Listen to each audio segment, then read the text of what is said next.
Hello guys, good day sa inyong lahat. So ngayon may papakita ko sa inyo ito. Alin daw dito ang hindi natutulog, ant, bat, or owl? Pero alin ba? Alin ba sa kanila? So lahat man siguro nun natutulog. Ang mga langgam ay natutulog din. Kahit mga worker ants, sila ay may 5 oras na tulog din. Nagpapahinga din sila.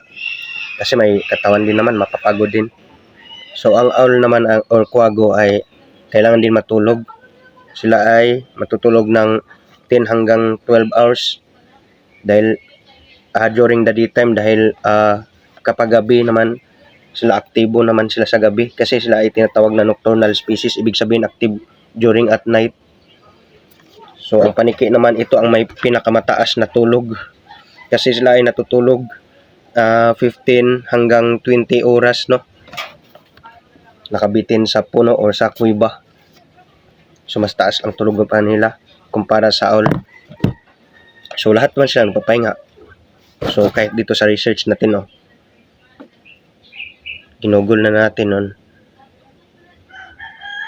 Pero mas maikli ang tulog ng langgam.